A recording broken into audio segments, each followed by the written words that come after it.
I'm very pleased to welcome a new friend, both to me and to the lecture series, to the podium, Solen Sanli Vasquez. Dr. Vasquez is professor of sociology at Santa Rosa Junior College. Some of you may actually know her. She did her undergraduate work at Koç University in Istanbul. She holds an MS from the London School of Economics and an MA and PhD from the New School for Social Research in New York City. As an aside, I want to add that some of you may know that the New School figures really prominently in the history of the Holocaust.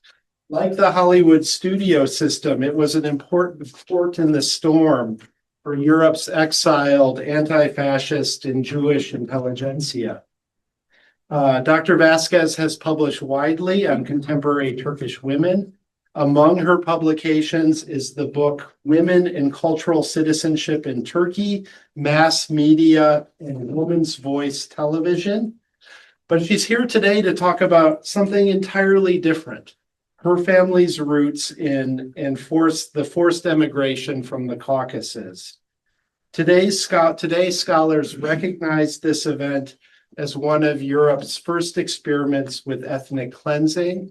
So in that regard, it is a prelude to many of the events of the 20th century that have been at the center of our focus. I welcome Dr. Vasquez to the podium.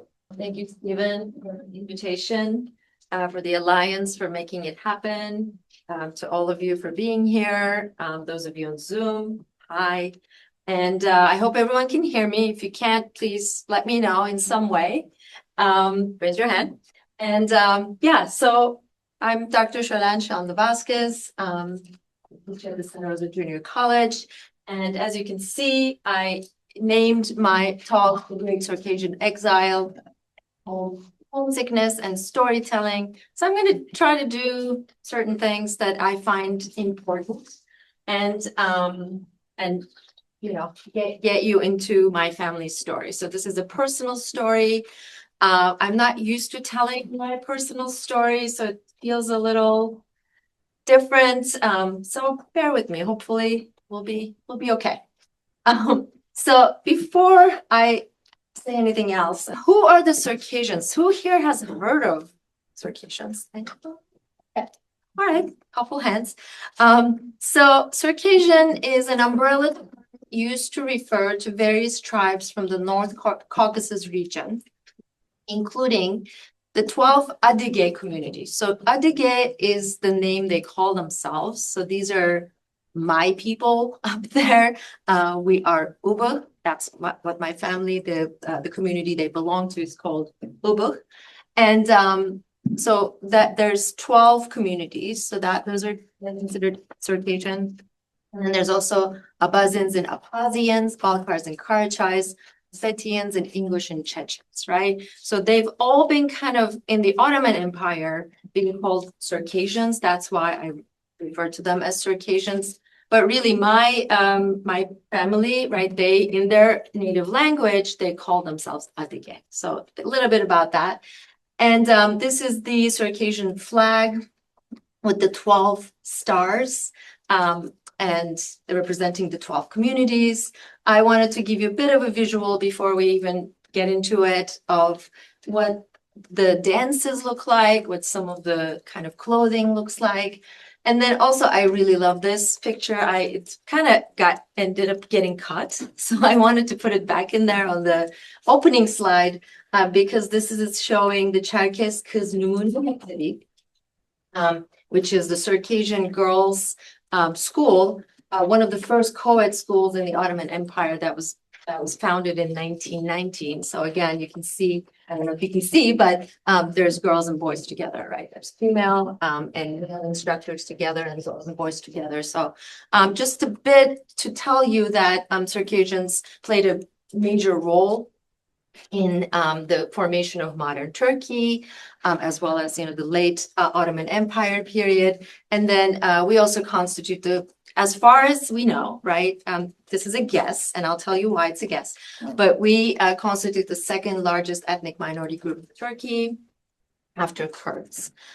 This is ethnic, right? Not religious, but the reason we don't know for sure, and the reason I can't tell you any numbers is because the Turkish census does not ask the question of ethnic background.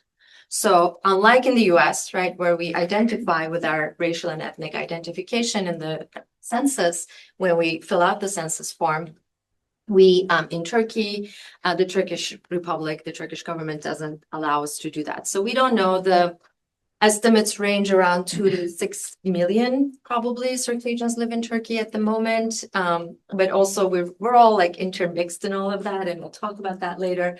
But just a little bit about Circassians before we even get started, just to see where we are, who we are.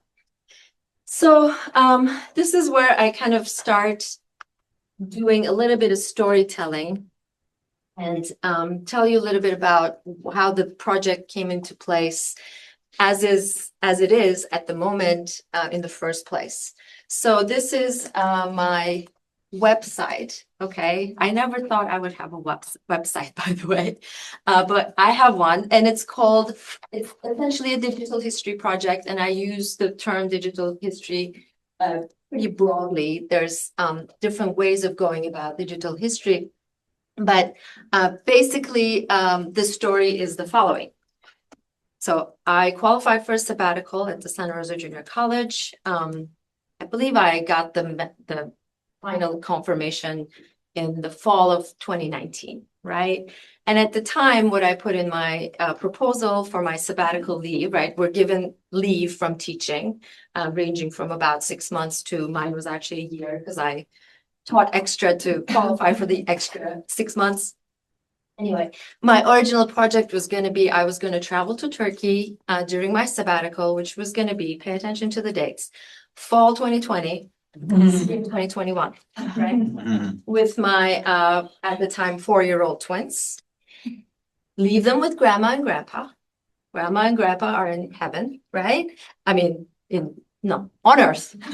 Like, world, sorry. Metaphorical heaven, right? Because they're going to hang out with the grandkids. That's my dream. And I'm going to go to Düzce, which is where my relatives or my Circassian relatives live, most of them.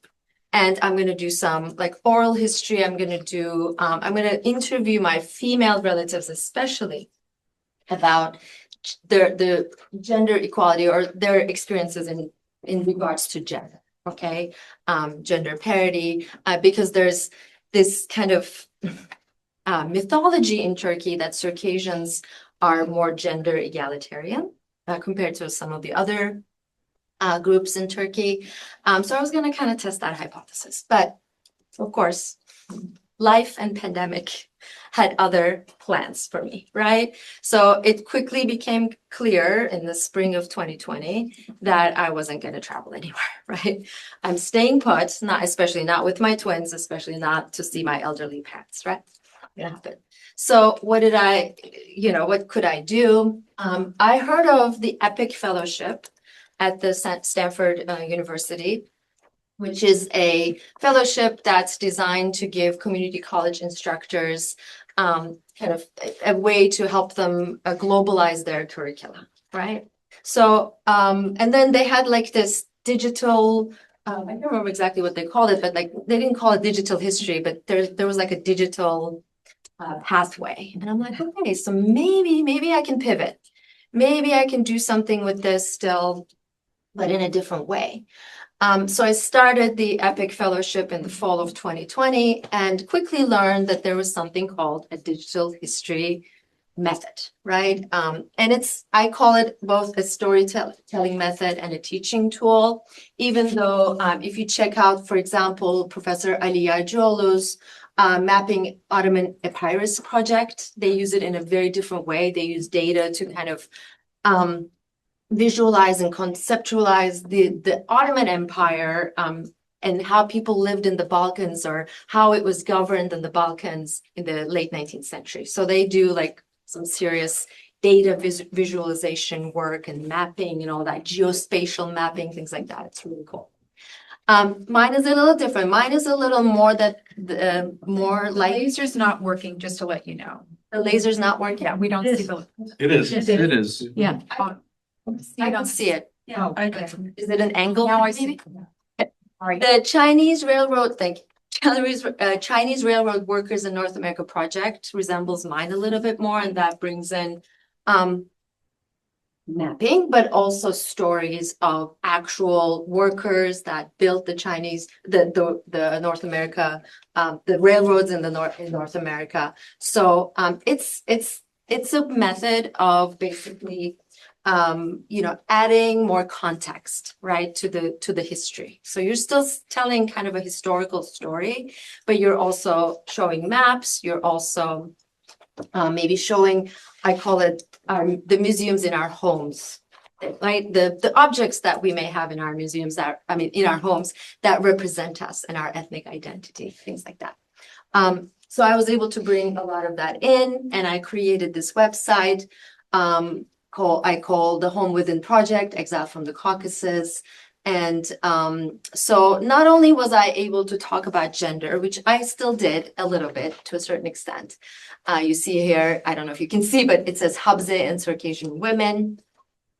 I also talked about Circassian culture in general in this project. I got into Turkey and its ethnic minorities. I complicated migration a little bit. I told stories of exile, the Great Circassian Exile, Büyük Sürgün, the big story, the historical story, but also my family story and the Kutatzade family story, which I'll get into in a minute. And some of the things I've used, methods I haven't actually used ArcGIS because access is an issue, like your institution has to have a subscription to it, etc. I was able to use Google Sites, which I found much more accessible and user-friendly.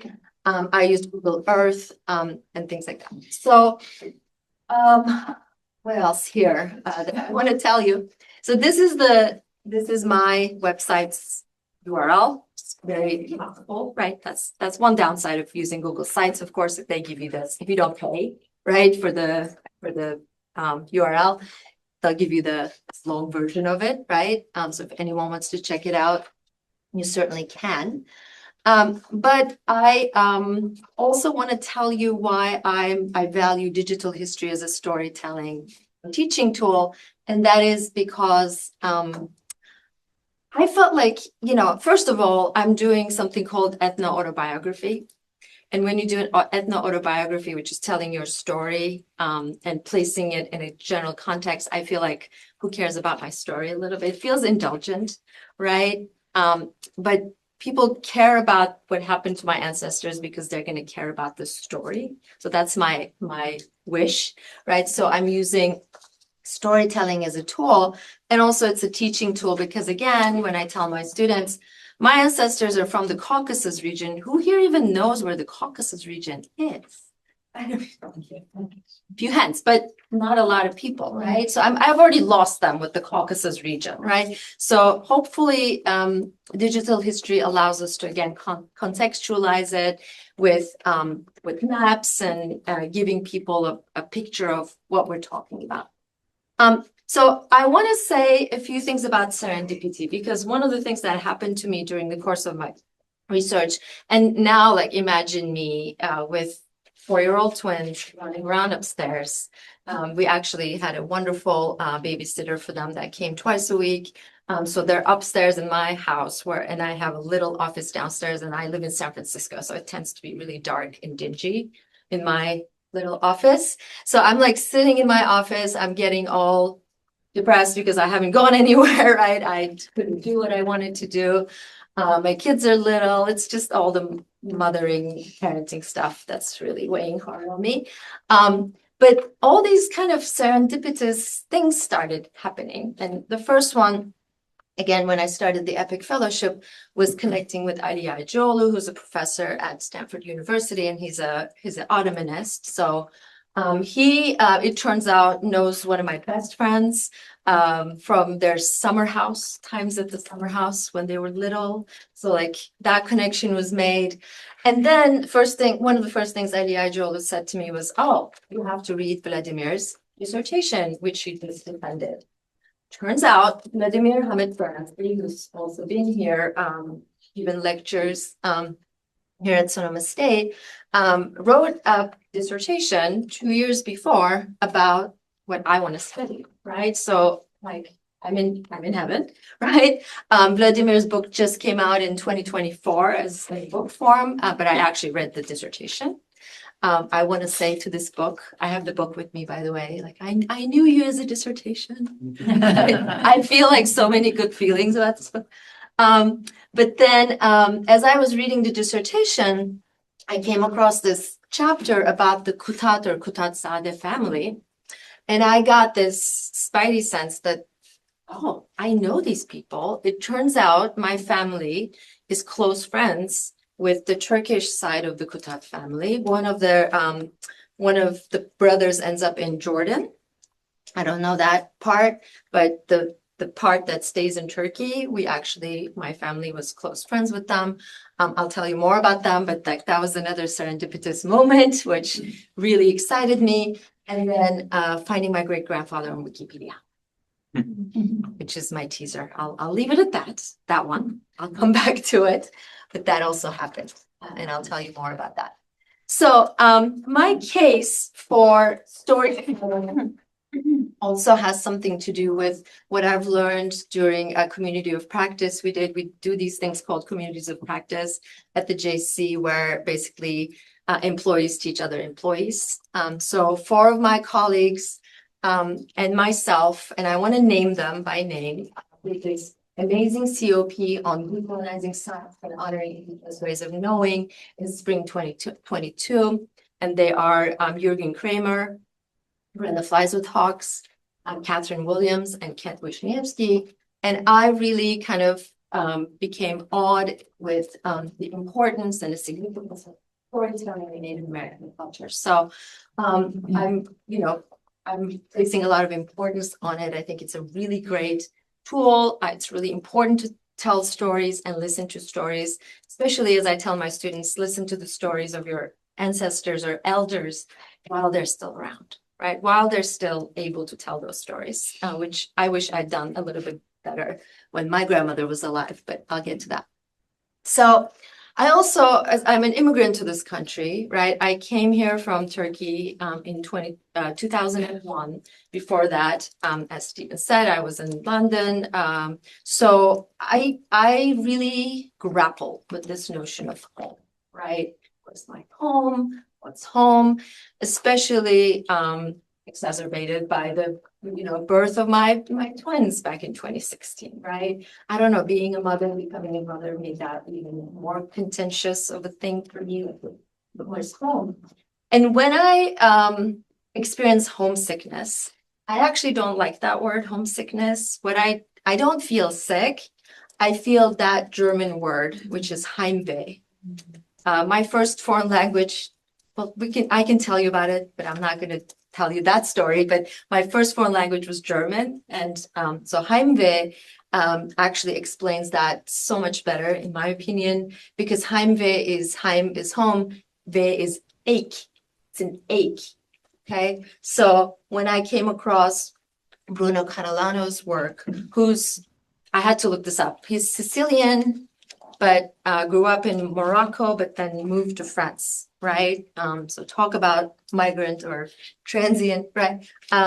His work called Voyageur from this one is displayed in Marseille, and I believe this is a series of about 12 from the port of Marseille in France. I was like, yeah, that's what I feel. So when you look at these pictures, I wonder if what they say to you, like what do you feel or think when you look at Bruno Catalano's work? I wonder if you're seeing what I'm seeing, or you're seeing different things. But what's the thing that stands out to you, if anything? Like a piece of you is left somewhere else. Yeah. Yeah, something of the self is missing. Exactly, right? Part of you is missing. And I guess that's how I experience homesickness or Heimweh. So it's again, like I'm kind of obsessed, right, with this notion of home. That's why the Home Within project. And then I already said I'm doing ethno-autobiography, just to say, right, what that is basically telling your personal story but also with the connections to the bigger story, right? And unbeknownst to me, I was actually assigning this to my students for years. My students are supposed to go and interview their elders, whoever that may be in their family, or somebody who knows about the migration story. It could be their own parents, it could be themselves, it could be their grandparents, or even older generations. And they asked them about the immigration story of their family to this country or wherever they happen to live, or if they're of Native American origin, the story of their people, their tribe, their community, their group. So, but ethno-autobiography, the way my colleague Jürgen Kramer conceptualizes it, is also a way to kind of deal with intergenerational trauma. So, you know, I'm glad that I finally did it for myself, even though I was assigning for my students for years. I didn't know. And then Vladimir Hamed-Troyansky's work, I'm going to draw on quite a lot today, tells the Kutatzadeh story as a history from the bottom up, right? In the Kutat family, the two brothers, Fuat and Javad, they wrote letters to each other. We actually only have Fuat's letters to Javad because Javad actually kept them. But the letters of real people that they wrote to each other allow us to, of course, understand, like, you know, we're looking at their letters in their own words, right? And Vladimir, as a historian, is taking that to understand, again, Circassians' expulsion and attempts at resettlement in the Ottoman Empire, and put themselves in the families in the best possible, you know, most families try to do. And so it kind of all came together.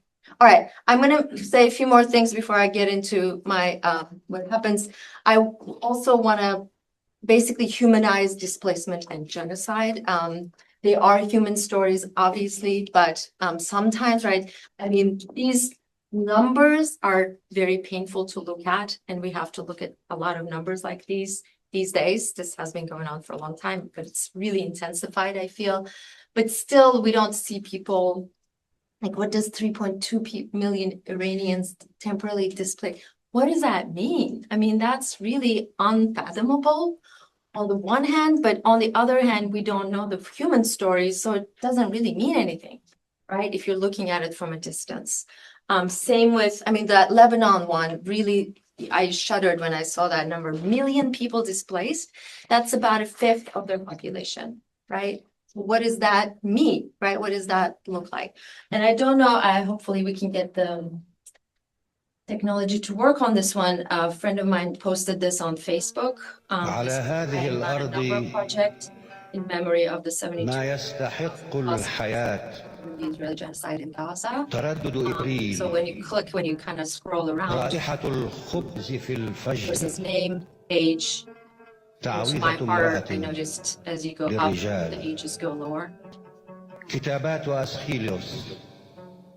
down. But it's still, we're not getting to hear the human story, right? But these are not numbers. So I just want to, I don't know, make a point for, or a case for humanizing displacement and genocide in this project. I know that's a big, this is a big introduction before I haven't even said anything about the actual topic, but finally feeling the feels, making a case for, as I called it, making a case for kind of, you know, emotion again. The effective turn, Sarah Ahmed, who's a feminist scholar, and others have called out the false hierarchy between rationality and emotion, right? Which is also a masculinist thing when we say rationality is over-emotion, because rationality is often associated with masculine and emotion is associated with the feminine. So I'm kind of agreeing that this is a false hierarchy. And then again, making a case about these being human stories.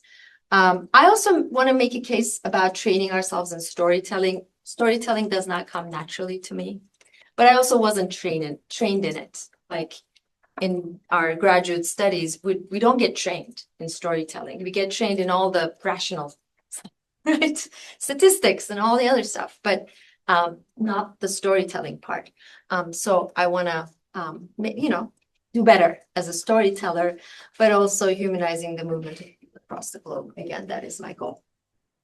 All right, so this is a video I made. This is part of the Digital History Project where I used Google Earth and Screencast-O-Matic. I don't know if anyone's heard of that device. It's just one of those methods we used to use during the pandemic to record ourselves, to make videos, etc. So I kind of overlaid those two technologies to create this brief introduction into what I'm talking about in the project. So I want to play it. Hopefully you can, there's just music, but hopefully you can read what it says. It's very short too, so here we go.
So this part, feeling the feels, right? It's my grandmother. This is my grandfather. And it ends there. And every time this video ends, I get a little teary-eyed because this is a gift to them more than anything else, to their memory, to their legacy, to their ancestors, to all of the people that were displaced, right? So let me get into it, right? So this is the story for me of my grandmother, right? Here, my grandmother, İthe Gürsoy, pictured in Kayseri, probably around 1937. My mom and I had this whole huge discussion the other day to date it, because I had dated it incorrectly in the original website, so I need to update that. But the significance of it is she's 17 years old in this picture. She's newly married, and she's moved from Düzce, which you just saw. It's on the Black Sea coast, to kind of central Anatolia, right? So at the time, in fact, she used to tell me that it used to be like it was a muddy day, and they had to, I guess, push the carriage, things like that, in those, I don't know if it was the same shoes, probably not the same shoes, but in her nice, bridal shoes, as she would say, right? And this is what she wrote on the back of this picture. It says, "Anneciğim, kızınızdan küçük bir hatıra müzeyyen," which translates to my mother, a little memory from your daughter, müzeyyen. And the significance of this, to me also, and again, my mom just verified this, is when she moved to Kayseri to be with my grandfather, who was stationed there as a police officer. My grandmother was illiterate. She had never had formal education. But apparently my grandfather's brother, who was significantly younger than him, but closer in age to my grandmother, they were probably the same age, and my grandfather was probably like in his mid-20s at that point. He took the time to teach her how to read and write. So she's writing, I think, with pride to her mother in her own handwriting. This is a little memory from you, from your daughter. And I can just kind of like feel the homesickness in this, right? Like in her, I can just feel it. This is me in Düzce. This is where my relatives who are Circassian lived, still live, many of them, probably around 1988. And I'm sitting in front of the hazelnut harvest that's being dried. And that's significant because my relatives were farmers at the time. They no longer are, which says something about the death of farming in Turkey. But hazelnuts, right, were a big part of Black Sea, agricultural production. Hazelnuts, in fact, still constitute we're the biggest producer. Turkey is the biggest producer of hazelnuts in the world, apparently, which I kind of knew, but I had to verify for this talk. And I remember going here, and I remember it was basically my first time that I could remember visiting Düzce, visiting the Circassian relatives. This is not the home my grandmother grew up in, because I think that home collapsed or got destroyed somehow. That they built this new one. So this is not the home, but this is the land that she grew up in, and it is my connection to it. I also remember loving this outfit. I remember the outfit so well, and my grandmother had actually made that shirt for me. She had knitted it, that blouse for me. It was red and beautiful. I remember it like it's like in front of me. So even though I'm like 11 or 12 there. So just wanted to give you those visuals. And so my maternal grandmother, Rosa ne Durmaz, and her family belonged to the Ubuk tribe of the IThe people. Again, they call themselves IThe. We call them, like, generally they're called Circassians. That was the name the Russians gave them, all of those tribes, all of those groups. The Ubuk lived in the northwestern Caucasus, around what is today known, today the Russian city of Sochi, where the Olympics of 2014 were held. And then her father, Hamdi Ahmet, arrived in Istanbul around the year 1900 and moved to Düzce shortly after. So my great-grandfather's displacement actually follows a little bit later. It's a little bit later than what we call the Circassian genocide, or the Great Circassian Exile, as I called it. Ubuk is a dead language. This book is called The Last Ubuk, about the last person that spoke Ubuk. I believe he died in 1994. This is my grandmother's brother, IThe, who I heard stories about, on his horse. Horses are big in Circassian culture, probably 1950s. And we don't have any pictures of Hamdi Ahmet. We, in fact, don't know very little about Hamdi Ahmet, which I'll tell you about. So I just wanted to put a picture of her brother, who played a really big role in her life. So Hamdi Ahmet, the father she never knew, arrives in Düzce, and this is where Düzce is, with his horse and his saz. Saz is a long-necked lute, one instrument, like a guitar, very commonly used in folk music. Married Nesibe, a widowed woman with 6 children, as arranged by the Tamates, who are the village elders. They settled in Hatipköy'ü and had 2 more children, Cavidan and Müzeyyen, my grandmother, the youngest of 8. I was able to actually place Hatipköy'ü as a Şapsuh and Ubuk village, according to the 1896 custom on the population records, with 39 homes and 230 population. So indeed, this was a Circassian village, and they lived there. So getting into the history of it all, I'm pulling very heavily from Vladimir's work, and we just emailed, and he's aware he couldn't be on Zoom. I wish he was able to be, but he's been such a supporter and so great. So, I again want to express my gratitude to him for his work and for his friendship over the years.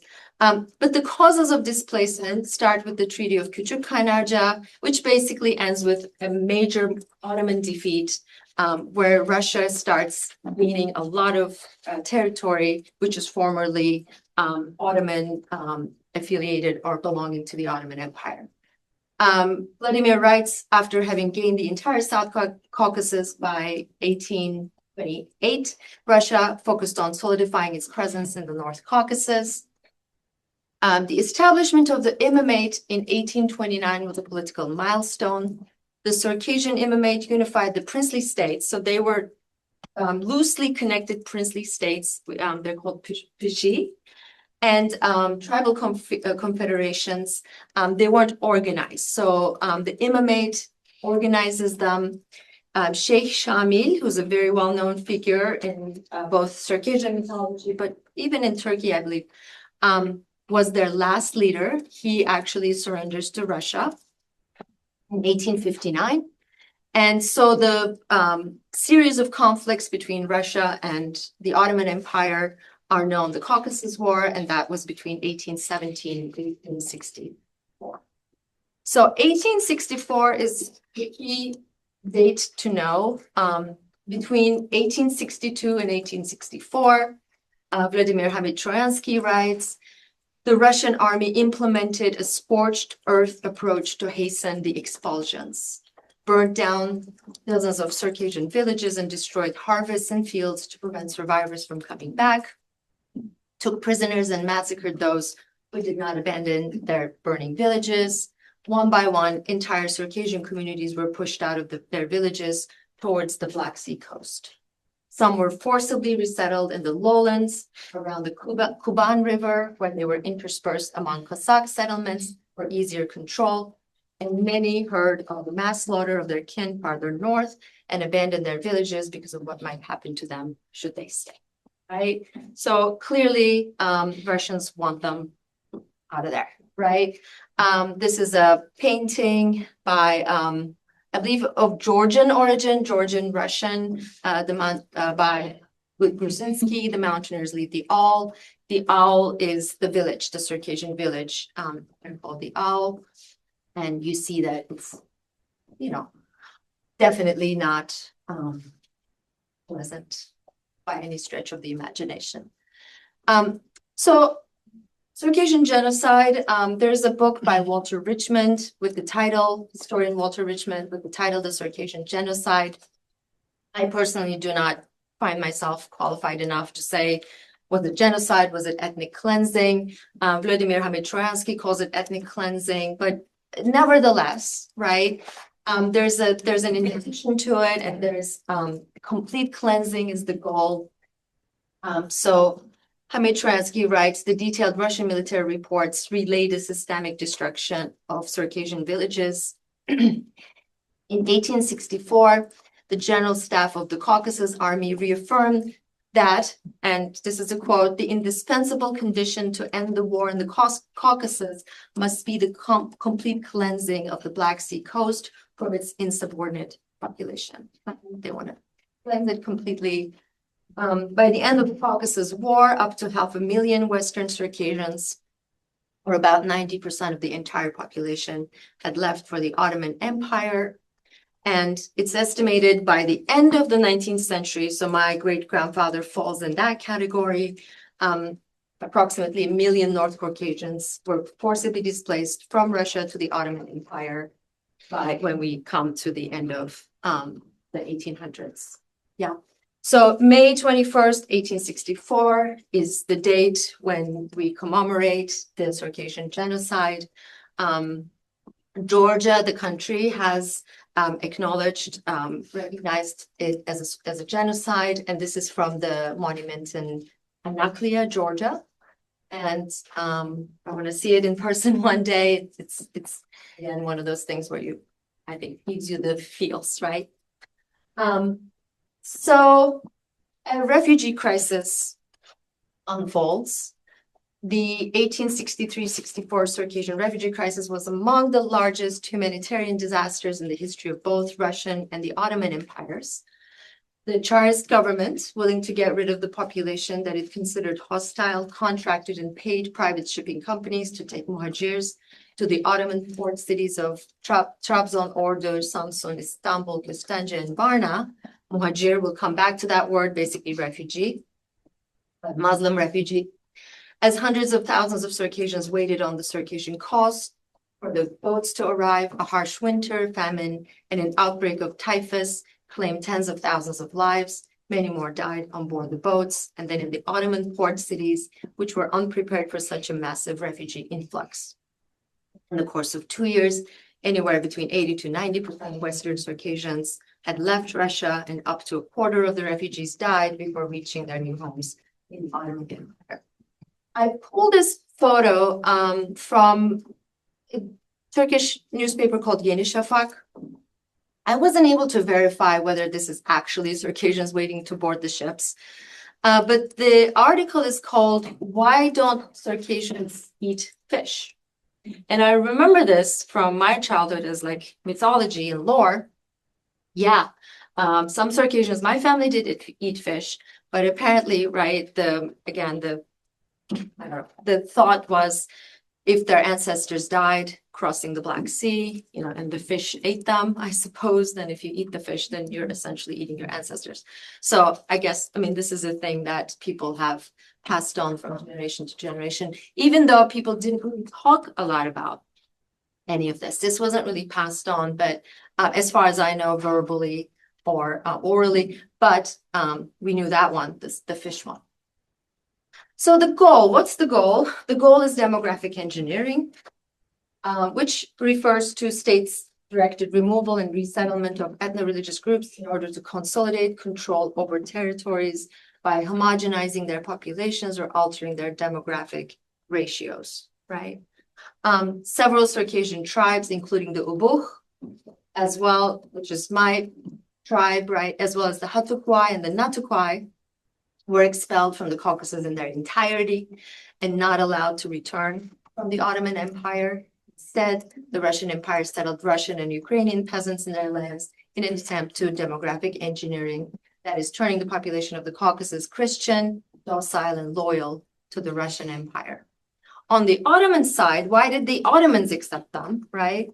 The notion of hijra played an important role. So hijra refers to the movement of Prophet Muhammad from Mecca to Medina to escape persecution, right? So when Muslims were moving and becoming refugees, there was a reference, right? As if they were, again, escaping persecution in Christian lands, right? To the protection of the Caliph. The Ottoman Caliph was basically like the Pope, right? Pope of Muslims. And so he was supposed to protect his Muslim subjects, no matter where they came from. So they were the muhajirs, right? The Muslim refugees. They were accepted to increase the Muslim population of the Ottoman Empire, which they deemed to be loyal to the Sultan and the Caliph. Beginning in the 1820s, many Muslim populations also began arriving from Greece, Serbia, and Bulgaria. If I have time, I'll tell you about my dad's side. They came from Bulgaria, probably, towards the end of, 19th century. Then Hamid Troyansky writes, in the 1910s, the displacement and dispossession of Christians and the immigration and resettlement of Muslim refugees were two sides of the same coin. Can anyone guess what he's referring to there? This has something to do with the speaker that's coming next week. So the dispossession and the displacement and the genocide, right, of Armenians on our lands, on the Ottoman lands, and they're being replaced basically by the muhajirs, who are Muslims, right, who are deemed loyal again to the Caliph, to the Sultan, etc. Yeah, does that make sense? So it's kind of one is leaving, being pushed out, and the other is replacing that. And think about all the expropriation and all of that of property, etc. of Armenians, not just Armenians, but Assyrians and other Christian groups, Greeks, right? Kind of happening around the same time. right? So they're related for sure. And I also want to say something about relevance for other displacement events. So Vladimir Hamid-Turansky makes the point that this was kind of a precursor, right, to other, again, population transfers, right, where a large population could be moved elsewhere for the benefit of the state, including the Armenian genocide, the 1923 Greek-Turkish population exchange, and Stalin's deportations of 1930s and 1940s. In the book, he talks about anthropologist Dawn Chatty, who believes that the arrival of Muslim refugees from the Caucasus and the Balkans to be a starting point in the history of mass displacement in the modern Middle East, preceding that of Armenians, Palestinians, Jews, Kurds, Iraqis, Syrians, etc. So in my mind, right, so we're talking about 1864. And I just taught my students about the Indian Removal Act of 1830. Like, I don't know if, this was the first one. And what are the connections, right, to, of course, what ensues after the Indian Removal Act is the Trail of Tears and other displacement events, right? Trail of Tears is the well-known one. But of course, the displacement of Native Americans on these lands, right, is a very much multifaceted and goes on for years and years, decades, centuries. And so Vladimir, I emailed him, I said, what do you know about this? And he said, well, there's some references that Russians made to themselves, equating themselves with the settlers, right, in the US, right? And then the Circassians are the Native Americans that need to be pushed out of their lands, even though there aren't, on the Ottoman side, he didn't find a similar thing necessarily, and there's no like direct kind of, they're not speaking, there's nothing in the archives that speaks directly to that, I believe, but some references. He said they talked more about the French invasion of Morocco. No, Algeria. So I thought that was interesting, but something to kind of remember us or remind us of like how these events are connected to each other. So I'm going to come back to Hamdi Ahmed for storytelling purposes, but also to tell you a different story and a story that also relates to the US. Okay, so and this is kind of a little, I think, painful for me, especially, right? So there's also family lore that my great-grandfather came from Caucasia, from the Caucasus, with 40 slaves and sold them to the Ottoman palace. Okay, so slavery exists in Circassian culture, ranging from fixed-term household servitude to hereditary agricultural bondage. So there's different kinds of enslavement in Circassian culture. And some enslaved Circassian women were sold to the Ottoman court, some ending up in the Sultan's harem. And in fact, 7 of the last 8 Ottoman sultans were born to a Circassian, Abkhazian, or Georgian slave. So this is Ubukh, right? We're Ubukh, my family, Sheikh Suvar Hanım, the first consort, which is as close as it gets to wife, right? Of Sultan, Ottoman Sultan, Abdülmecid II. He painted her, right? So the painting is by her. And she also gave birth to the heirs of the Sultan. So this is, I guess, well known and talked about, etc. But this connects in a really interesting way to something about racial formation and especially the social construction of whiteness here in the US. This is a kind of a tangential work that I did, which I'm really excited to continue. Kind of a work in progress, but bear with me. So, has anyone heard of the Circassian beauty myth? I was talking to a colleague when I started doing research, and the first thing I said, I'm studying Circassians. And the first thing she said was, oh, Circassians, of course, they're known for their beauty, right? So it's kind of this myth that's been kind of circulating in popular consciousness, I believe. If anything is known about Circassians, maybe it's that.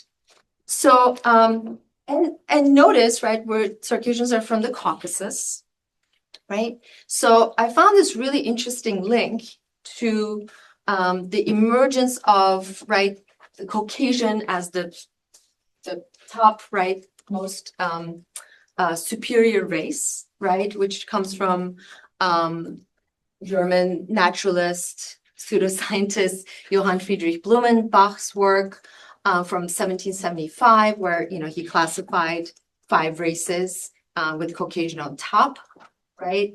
And the Circassian beauty trope then, in turn, was appropriated in the mid 19th century by American showman and freak show operator P.T. Barnum.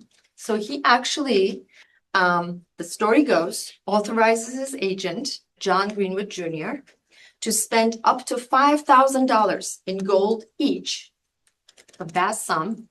I forgot to do the math. I was going to do it. For 2 Circassian beauties, if Greenwood could successfully infiltrate the slave markets of Istanbul to buy them without being detected as a Westerner.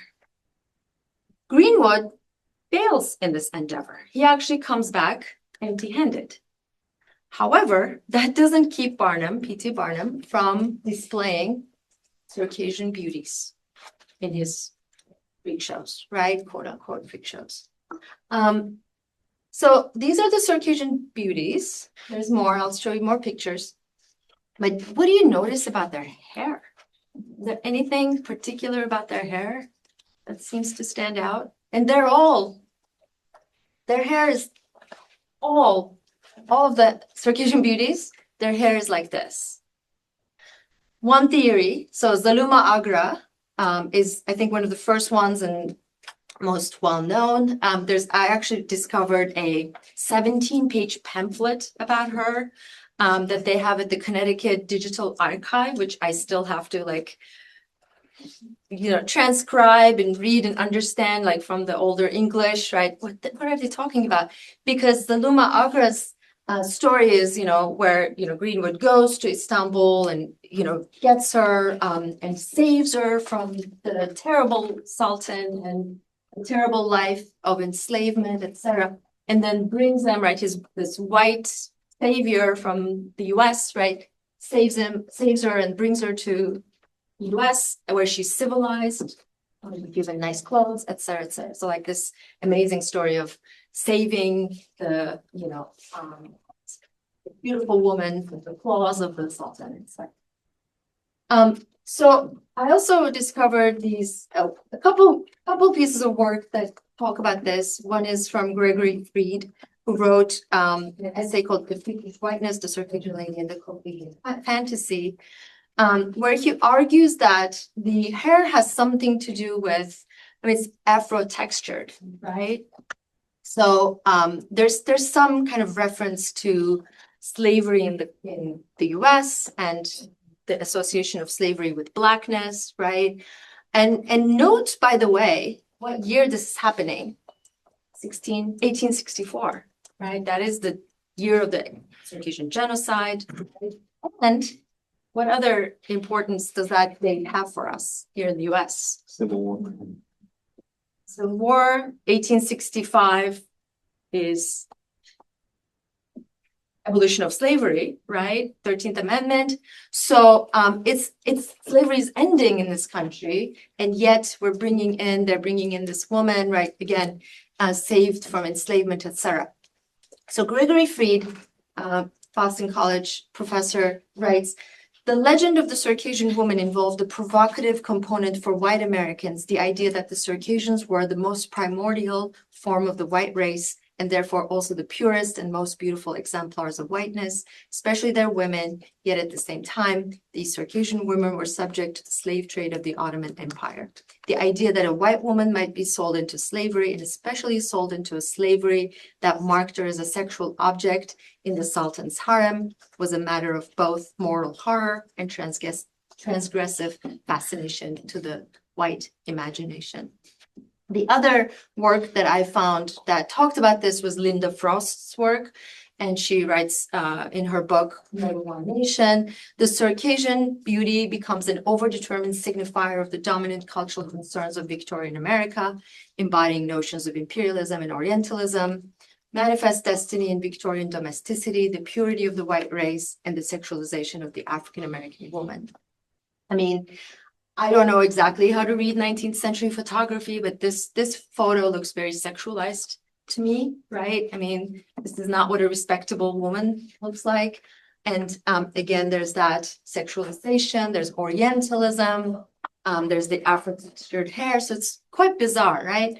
And then just in contrast, this is an actual Circassian woman, Janset Barkyok-Shami, who is an author who passed away recently. And Circassian women's hair doesn't look like this, right?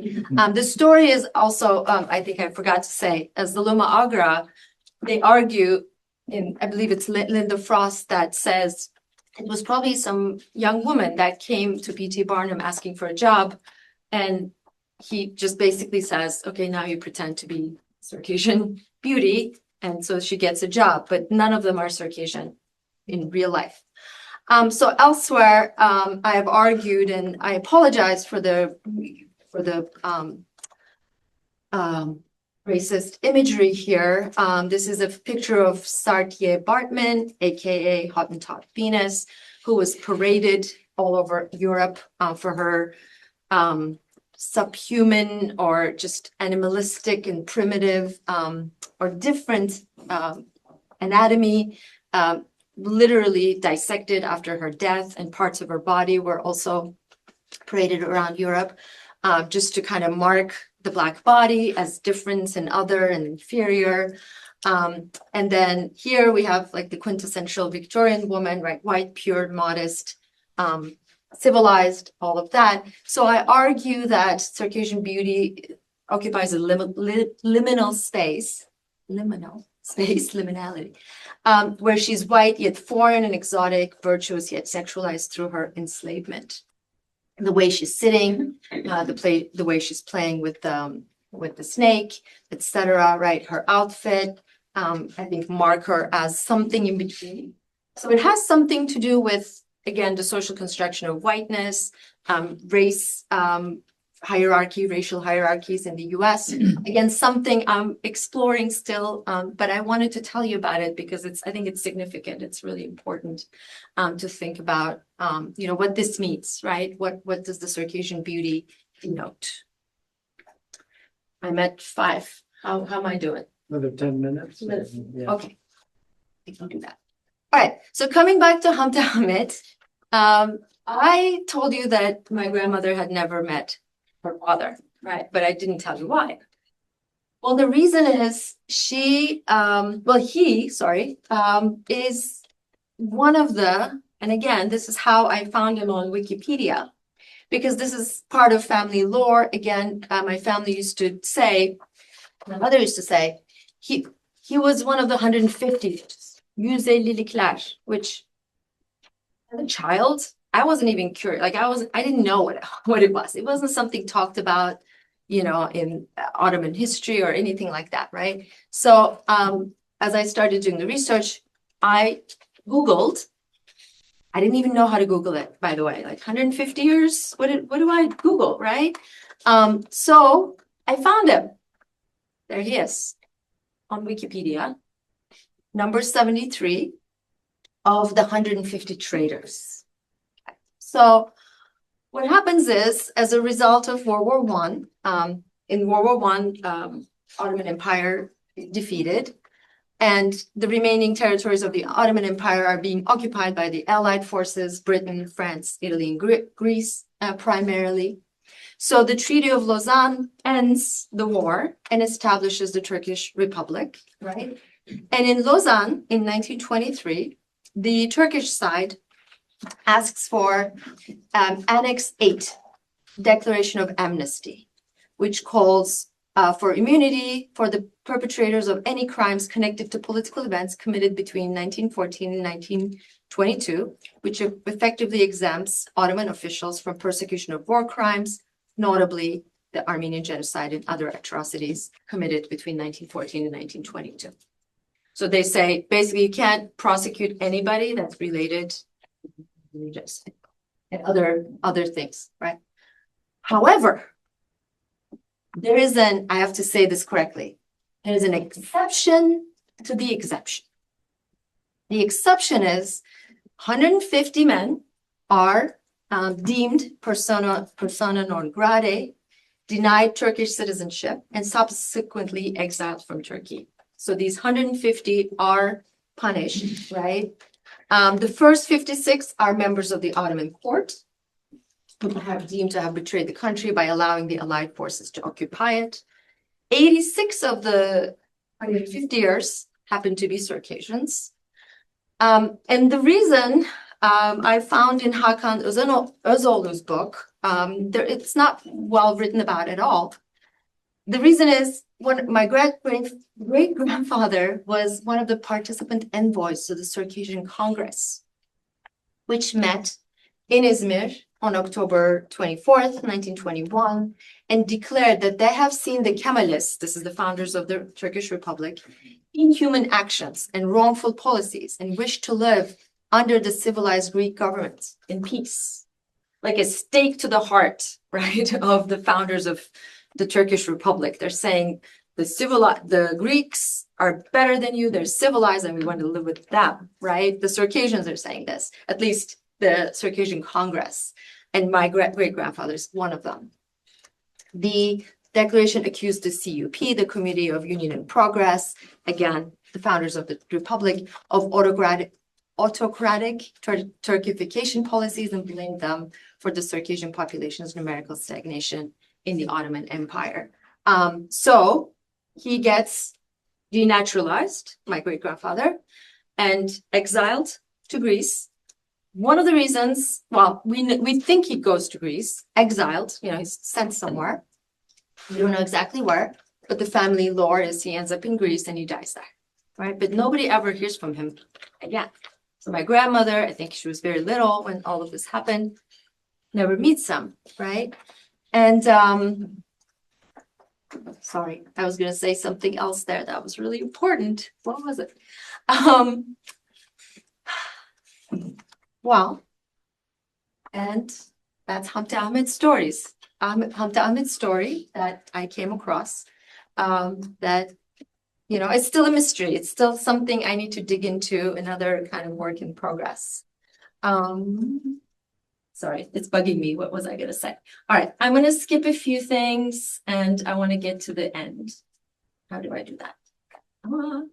Well, I did want to talk about the Ottoman resettlement through the Kutatzadeh family. Again, we know them. My family is close friends with Reshat's family. Reshat is on the far left.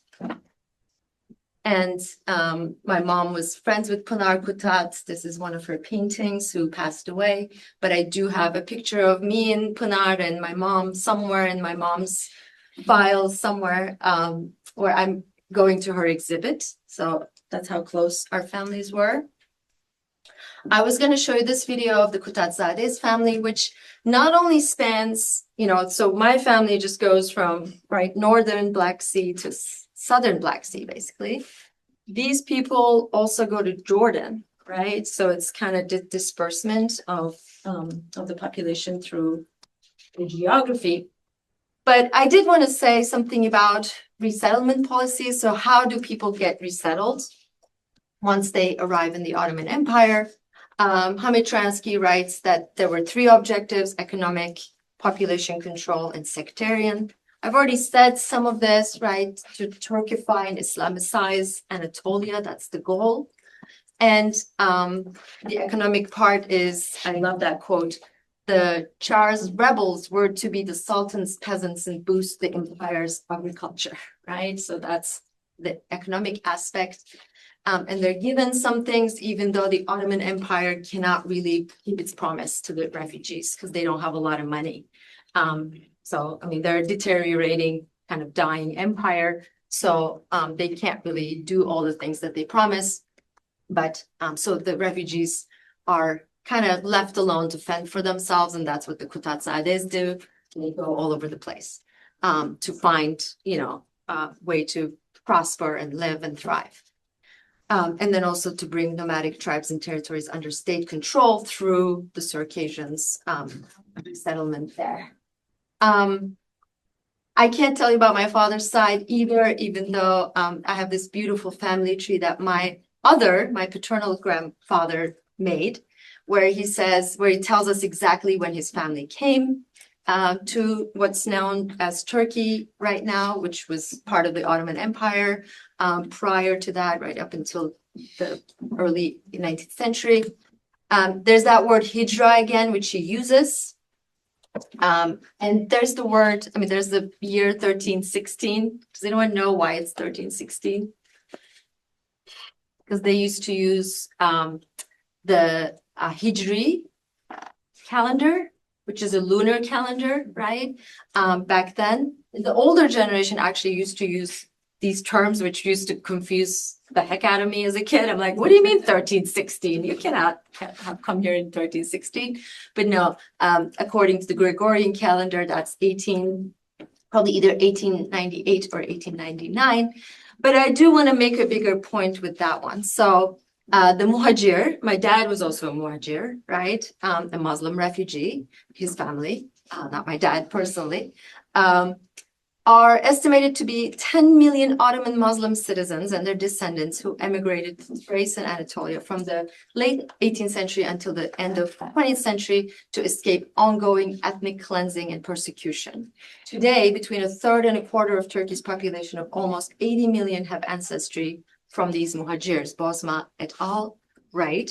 So I'm muhajir's child from both sides of my family, which brings me to my conclusion, which is, what's a nation state, right? What makes up a nation state? Imagine communities. I remember was so formative when I started my graduate work by Benedict Anderson, where he talks about how, nation states are made up, right? Socially constructed. We think that they are this like essentialist, right? Natural groups coming together, building nations, etc. Not at all, right? What are borders, right? Again, kind of made up, right? The false distinction between voluntary and involuntary migration, which I didn't really get to throughout the talk, but I can leave you with kind of the question of, right, when we migrate voluntarily, how voluntary is that really? Are we not responding to structural inequalities, global inequalities, capitalism, colonialism, right? Persecution, obviously, things like that. We started with a longing for a long lost home, but people are losing the right to their adopted homes here in the US as even birthright citizenship is being questioned. So I'm imagining when I teach reproduction and abortion rights, things like that. I teach this reproductive justice model, which includes the right to have children, so away from eugenicist principles like involuntary hysterectomies, etc. The right to not have children, so access to abortion and birth control, etc. And to raise the children with prosperity and dignity and access to resources. So I'm proposing a migratory justice model where we all have a right to remain in our homes if we choose to. We have a right to adopt new homes across borders if we choose to, and the right to survive and thrive with dignity, free of persecution, and with access to basic needs in our native or newly adoptive homes. And I'll end with that. Thank you.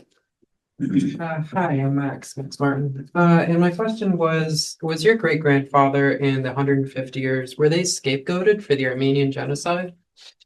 No, so they're not being blamed of the Armenian genocide. They're basically deemed traitors in the sense that they didn't want to live under the new Turkish Republic. So he's what did I say? Exception to the exemption.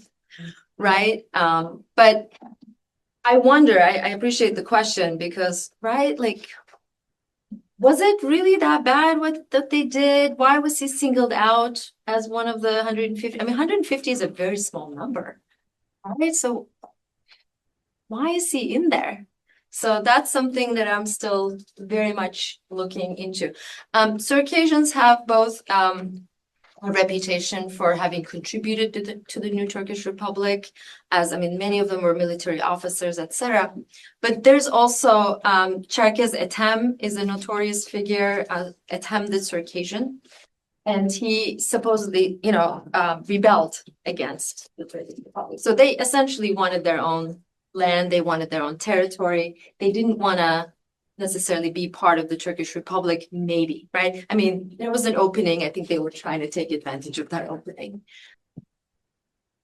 Hi, I'm AJ, and I was wondering, because you did so much independent research into your lineage and uncovered all of this about your family, what is the biggest obstacle that you encountered when trying to uncover the truths about your family history? Yeah, I mean, so we have I think all families have their resident historians, right? Like they keep the history, right? So I was lucky to connect with some of my distant cousins who do that for my family. So I was able to get a lot from them. I think in the case of specifically about Circassians, I mean, there's written work, but I found it difficult to confirm the validity. Circassians, I mean, we're a minority group, so I think there's a lot of self-aggrandizing. My people hate me saying this, but that's why I found Vladimir's work to be so level-headed, and it's based on obviously archival research and first-hand documents and all that kind of stuff, primary sources. So that was tough. I don't know if that answers your question. I could say more about that, but yeah, let me leave it at that. Hello, my name is Aiden. My question is, a lot of this is based off of the work of Vladimir, and what were the main reasons that he gave for viewing this through the lens of genocide, through the academic lens of genocide? And again, I wasn't able to ask him directly this question. I never did, but he doesn't use the word genocide to define or depict what happened to Circassians. He uses ethnic cleansing. So the historian that calls it genocide is Walter Richmond. And again, I'm not a historian or an expert on genocide or ethnic cleansing. I'm a sociologist, and I come to this from again that personal point of view. So I'm not qualified to say whether it was genocide or ethnic cleansing or whatever it is. But Vladimir doesn't call it genocide. To answer your question. But I think he's of Russian descent. And obviously this is a major event in the history of the Russian Empire, as well as in the history of the Ottoman Empire. He's an Ottomanist, so I think those were some really interesting intersections that I would, if I were a historian, I would definitely be interested in it. Okay, thank you. That answers your question. Other questions? Is Zoom still here? Zoom is still here, yes. Zoom does not have the ability to ask. Oh, they don't. questions, Okay. yes. Got it. Lost those privileges. So, Barbara.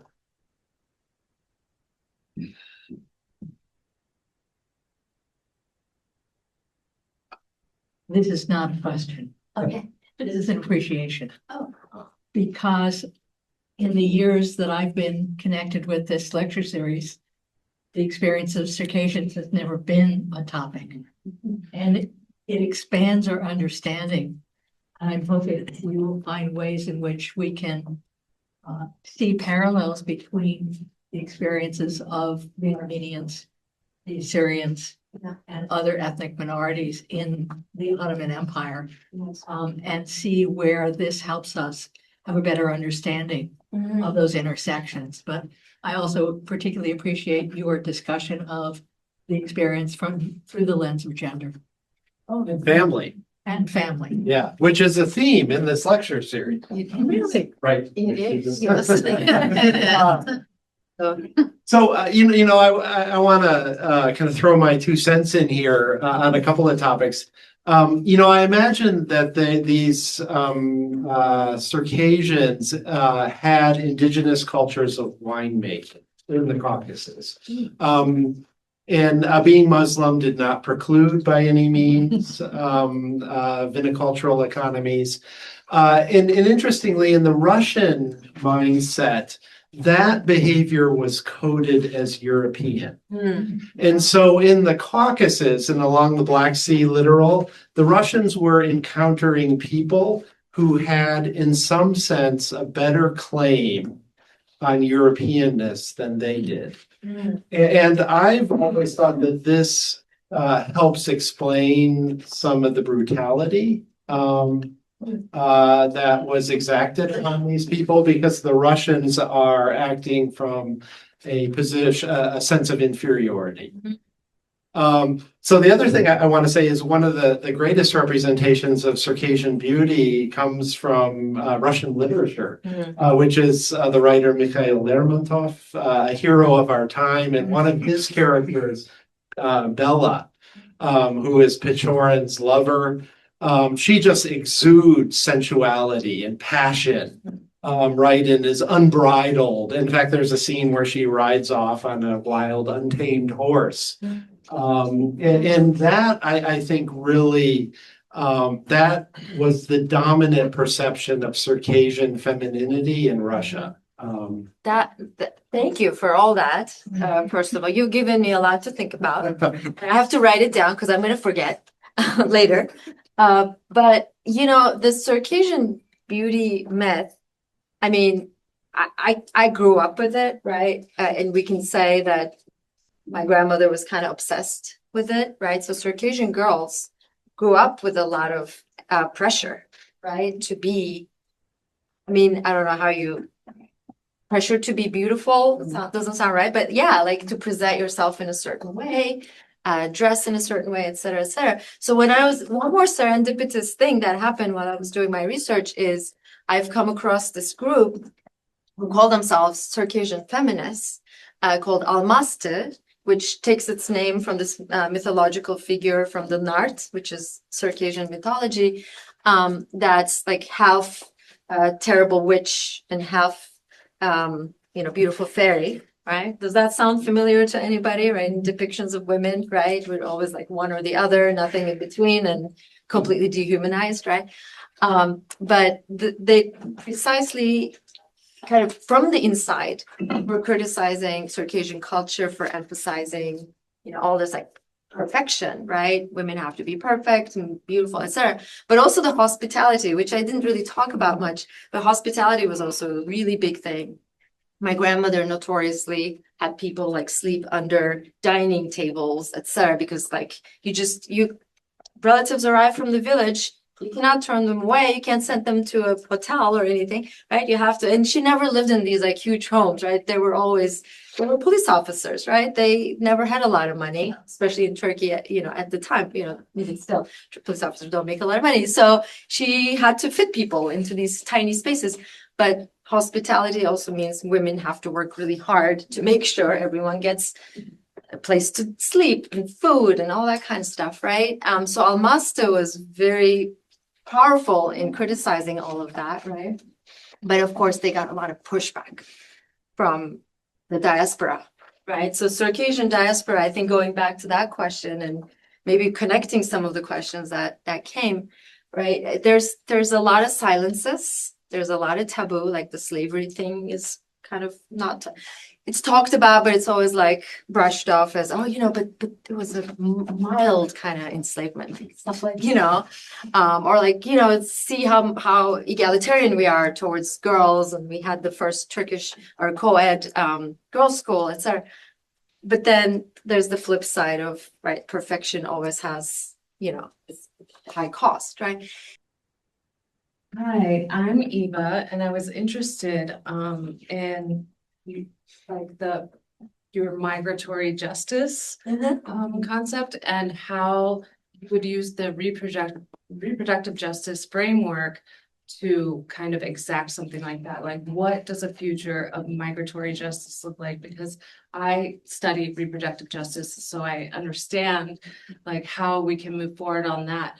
Migratory justice, I love this idea.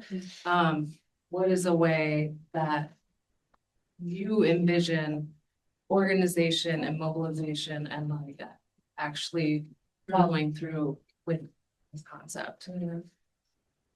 Such a great question. I wish I had a good answer. I think I just came up with it, right? Like just made it up basically. Because I was thinking, this is like one dimensional often, right?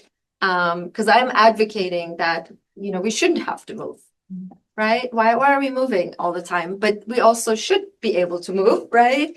But then when we do move, right, or not move, what do we experience, in our home, adopted home, or native home?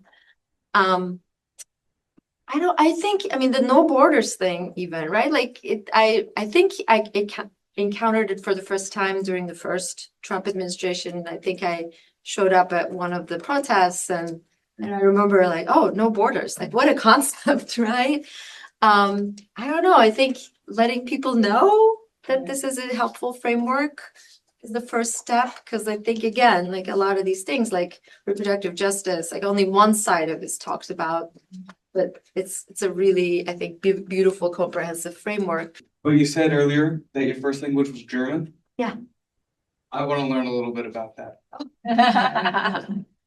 Well, so goes back to Lausanne, actually. The Treaty of Lausanne. You didn't expect this, did you?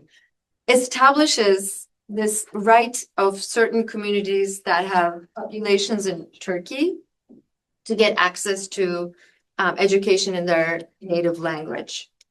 However, you thought I was going to say Circassian, right? No, German is not my native language, but it was a language I was allowed to learn at the Austrian, it's called the St. George Austrian, St. Georg Austrian High School in Istanbul. So it was a right given to basically European minorities to teach in their native languages, but then Lausanne kind of establishes it as like given to all children, I suppose. And those foreign schools, and there's like Austrian, there's German, there's Italian, American English, French.